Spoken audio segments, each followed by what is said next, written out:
Hello student, welcome to our YouTube channel Physics by Shahid sir, and today we learn Wheatstone bridge. What is Wheatstone bridge? Wheatstone bridge is a device which is used to find unknown resistance. Unknown resistance को find करने के लिए इसको use करते हैं, and it is arrangement of 4 resistors in particular pattern as shown in figure, means R1, R2, R3 and R4, and G is the galvanometer, and galvanometer की resistance क्या है जी आपके पास? G है. And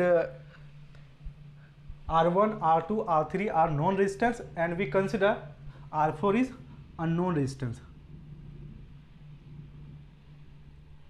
Unknown resistance means आपको एक relation find करनी है R1, R2, R3 और R4 के बीच में, जिसमें से आप एक अननोन रेजिस्टेंस को फाइंड कर सकते हैं. तो चलिए स्टार्ट करते हैं व्हीटस्टोन ब्रिज. तो फर्स्टली हम लोग डिस्कस करेंगे करंट डायरेक्शन को, हम लोग यहाँ पे मेंशन करेंगे. Suppose in this branch I1 current is passing, इस ब्रांच से सेल है हमारी, वहाँ से हमारा ऑलवेज पॉजिटिव से नेगेटिव की ओर जाती है, higher potential to lower potential, and after that we it goes to, we mention the point A, B, C, D. अब हमारी ये करंट जंक्शन A पे हमारे पास पहुँचती है, and it break into two part, it divide into two part. Suppose I1 current is passing in AB branch and I2 current is passing in AD branch. Okay, I1 और I2 को हम लोग mention कर दिए Kirchhoff's current law के concept के respect में. अब ये हमारी I1 करंट हमारे B जंक्शन पे पहुंच रही है, and it again break into two part. Suppose I1 current, suppose IG current in this branch, and in this branch I1 minus IG. अब हमारे पास BC ब्रांच में I1 minus IG using KCL, Kirchhoff's current law के concept से आप निकाल सकते हैं current. And now IG and I2 meeting at the junction D, and it goes to DC branch. Means हमारे पास इस जगह की करंट क्या हो जाएगी, ये current incoming current is equal to outgoing current. That means I2 plus IG, यहाँ की करंट हमारे पास ये होगी जी.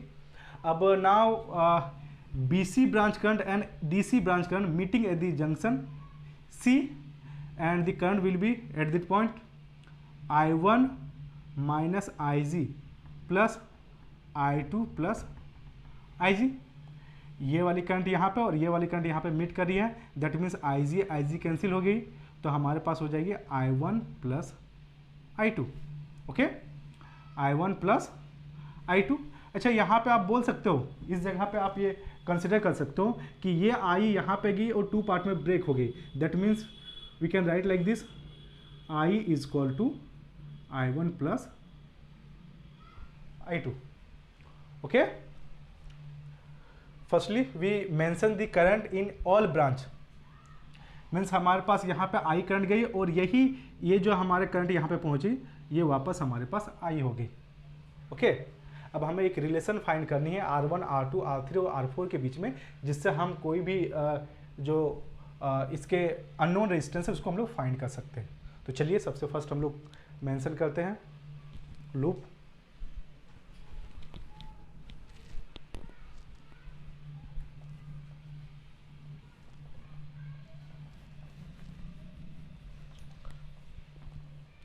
Before discussing about loop, firstly we mention something.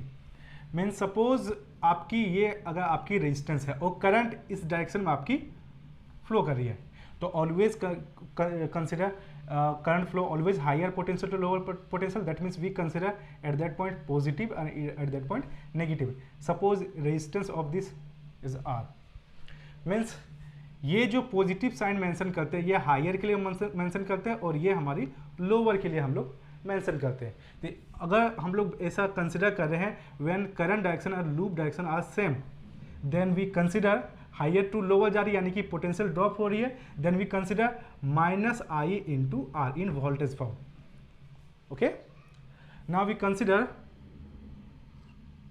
Suppose current is following in this direction, we mention positive and mention negative, suppose resistance R, and if loop direction opposite direction of current, then definitely we can consider plus I into R. Whenever current flow current direction and loop direction are same, then we consider minus IR, means we take negative sign, and whenever current direction or loop direction are opposite to each other, then we consider positive. Okay, now we consider loop. Suppose we are taking loop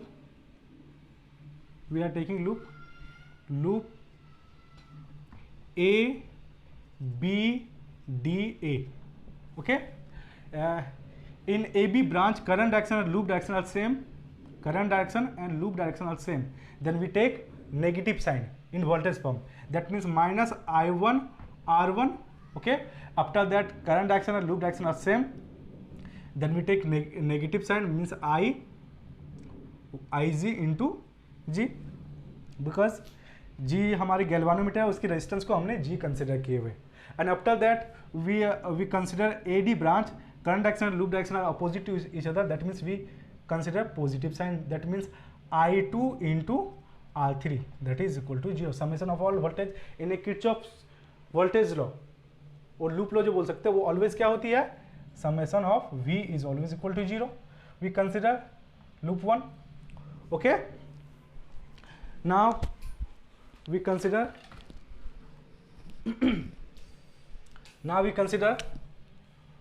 loop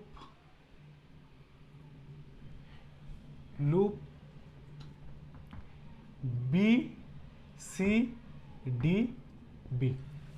In BC branch current direction or loop direction are same, then we consider negative sign, means I1 minus Ig is into R2. Okay, and after that current direction and loop direction opposite to each other in DC branch, then we consider positive sign, that means I2 plus Ig into R4. Okay, after that in BC branch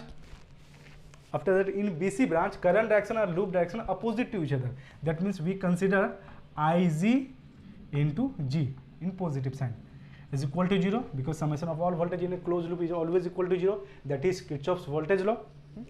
Now we are discussing about B and D, means हम लोग discuss कर रहे हैं अगर हमारी B से D current pass कर रही है या D से B करंट पास कर रही है, that means there is some potential difference between them, means B और B always we consider current flow always higher potential to lower potential, that means there is some potential difference between B and D, means we consider VB is not equal to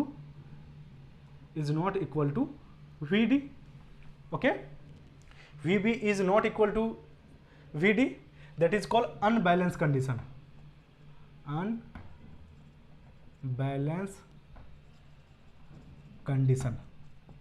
Okay, after that suppose we consider if there is no current flow between B to D और D to A, means B से D और D से A current flow नहीं हो रही है, that means we can consider VB is equal to VD, that is called balance condition.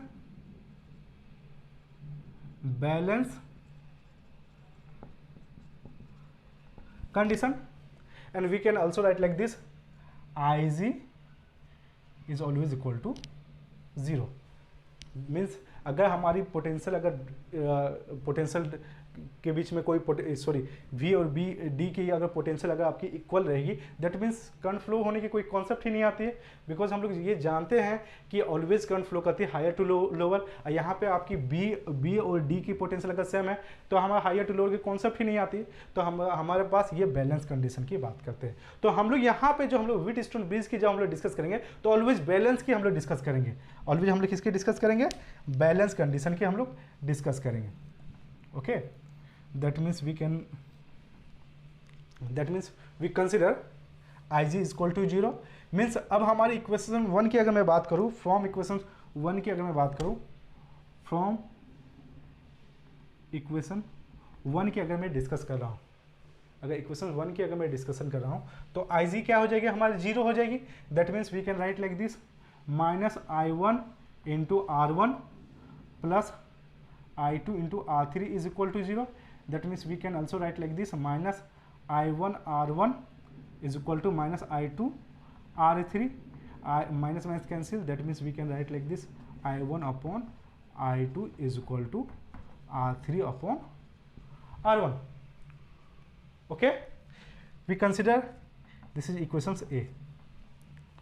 I hope everything is clear. Now we are discussing about from equation 2. Suppose we consider this is equations 2. From equation 2. From equation 2. Here we can see Ig will be 0. That means minus I1 R2 and plus I2 R4, and Ig will be 0. That means we can write like this, Ig is equal to 0. Now we can written like this, minus I1 R2 is equal to minus I2 R4. Minus minus cancel. That's why we can write like this, I1 upon R2 is equal to R4 upon R2. That is equation B. Now now we equating equation A and B, we get, now we equating equation A and B, we get, that means we can write like this, from equation A and B, that means I1 by I2 I1 by I2 आपकी equal है. That means आप लोग लिख सकते हैं R3 upon R1 is equal to R4 upon R2. इसको आप और सिंप्लीफाई फॉर्मेट में लिख सकते हैं, R1 upon R2 is equal to R3 upon R4. तो फाइनली आप हमारे पास एक रिलेशन आ गई. कब? जब हमारे पास ये पोटेंशियल B और D का पोटेंशियल इक्वल रहे, तब हम लोग कंसिडर करते हैं, तब हमारे पास Ig क्या हो जाती है, 0 हो जाती है. और जब 0 हो जाएगी तो अब आपके पास जो 4 गिवन रेजिस्टेंस है, तो उसमें से कोई भी अगर सपोज R1 के जगह अननोन रखे, या R2 के जगह अननोन रखे, या R3 या R4 के जगह में किसी जगह में अननोन रखेंगे तो आप उसको फाइंड कर सकते हैं. तो finally R1 R2 R3 are given in this circuit and R4 is unknown. That means we can find R4 by using this formula. Okay, तो व्हीटस्टोन ब्रिज क्या होती है? कोई भी हमारे इसमें एक पर्टिकुलर सर्किट की अरेंजमेंट होती है, कॉम्बिनेशन ऑफ रेजिस्टेंस होती है, जिसमें हमारे पास हमारी अननोन रेजिस्टेंस को फाइंड करने के लिए यूज करेंगे. तो आई होप यहाँ तक आपकी सारी चीज क्लियर आपकी हो गई होगी. Now we discuss about related to this some numerical.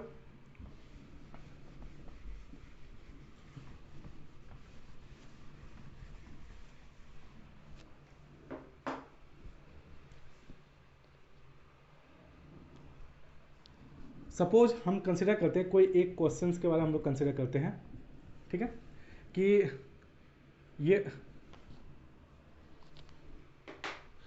ये हमारी एक रेजिस्टेंस है, एक रेजिस्टेंस है, रेजिस्टेंस है, रेजिस्टेंस है, और इसके साथ सपोज 5 वोल्ट हमारी करंट पास हो रही है. ओके, और यहाँ पे मैंने एक गैल्वानोमीटर यूज़ किया हूँ, और मैं कंसिडर कर रहा हूँ, ये सपोज हमारे पास 10 ओम है, ये 20 ओम है, ये हमारे पास 30 ओम है, और ये हमारे पास सपोज X है. ठीक है, तो हमें हमें रेजिस्टेंस फाइंड करनी है इस सर्किट में. X अननोन है, और यहाँ पे आपके ये बताए गए हैं कि Ig मीन्स इस ब्रांच की जो Ig वाली करंट है वो हमारे पास 0 है. तो फाइंड X आपको करनी है. तो हमने अभी रिलेशन देखे कि हमने इसको बोला था R1 बोला, R2, R3 एंड R4. तो हमारे पास रिलेशन आ रही थी जब हमारा Ig इक्वल टू 0 थी. That means R1 upon R2 equal to R3 upon R4. Put करते हैं हम लोग, 10 upon 20 is equal to 30 upon X. ये और ये कैंसिल हो गए. That means X is equal to हमारे पास 60 ओम. ओके, तो हम फाइनली हम लोग अननोन रेजिस्टेंस को फाइंड कर सकते हैं इस तरीके से यूज करके.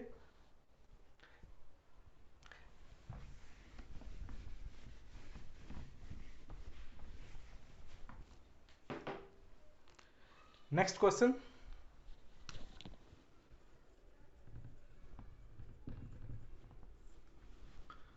सपोज यहाँ पे एक आपकी रेजिस्टेंस है, एक रेजिस्टेंस है, और रेजिस्टेंस है, और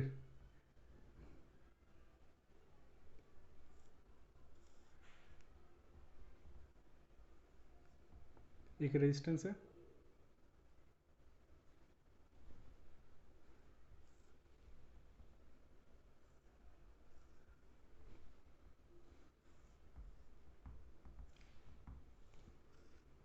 सपोज 10 वोल्ट यहाँ पे हमारे पास इसका ईएमएफ है, और यहाँ मैं एज्यूम कर रहा हूँ ये 5 ओम है, ये हमारे पास 10 ओम है, ये हमारे पास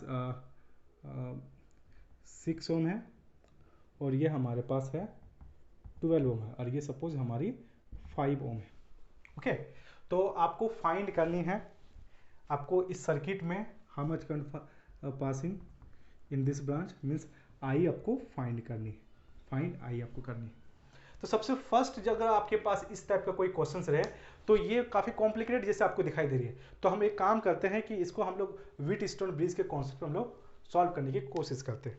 तो फर्स्टली हम लोग क्या करेंगे, हमने पॉइंट को मेंशन कर दिए, सपोज ये हमारे पॉइंट को मैंने ए बोल दिया, इस वाले पॉइंट को हमने बी बोला, इस वाले पॉइंट को हमने सी बोला, और इस वाले पॉइंट को हमने डी बोला हुआ। तो इस टाइप के क्वेश्चंस को सॉल्व करने का टेक्निक मैं आपको बता रहा हूँ।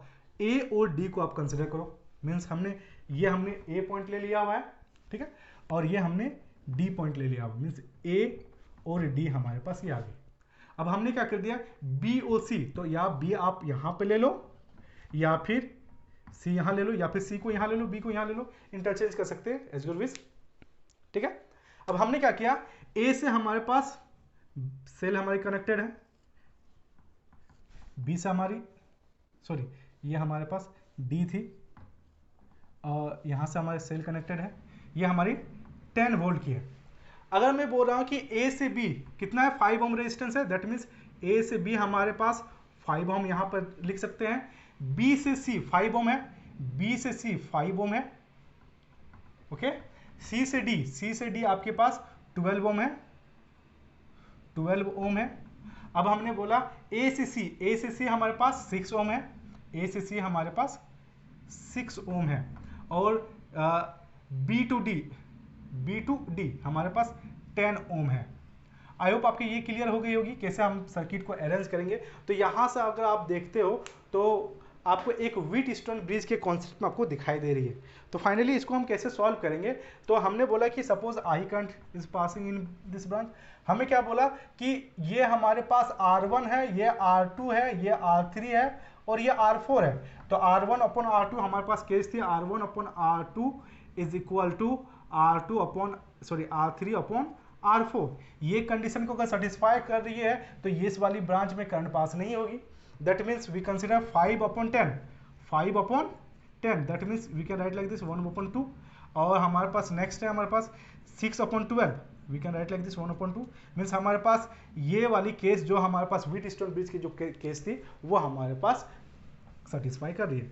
दैट मीन्स यहाँ पे आईजी करंट 0 है, यहाँ पे आईजी करंट क्या हो जाएगा 0। तो इस पार्ट को मैं रिमूव कर दे रहा हूँ, हटा दे रहा हूँ यहाँ से सर्किट से। अब आपको कुछ सीरीज और पैरेलल का कॉन्सेप्ट में समझ में आ रही होगी। ओके, तो हम क्या करेंगे, इस वाले को ये हमारे पास 5 ओम है, ये हमारा 10 ओम है, ये हमारे पास 6 है, और ये हमारा 12 है, और यहाँ से हमारे पास 10 वोल्ट की है, 10 वोल्ट है। तो ये 5 है, ये 10 है, ये 6 है, और ये हमारे 12 है। तो हम बोल सकते हैं ये हमारे पास कितना हो गया जी, 15 हो गया, ये हमारे पास 18 हो गया। तो इक्विवेलेंट रेजिस्टेंस हमारे पास क्या हो गया, यहाँ पर हम लोग सॉल्व करते हैं, पहले का कॉन्सेप्ट होती है आर इक्विवेलेंट निकालने का, R1 upon R2 plus R1 upon R2 we consider करते हैं। इसका equivalent we can write like this 15 ohm, इसका इक्विवेलेंट कैसे लिख सकते हैं 18।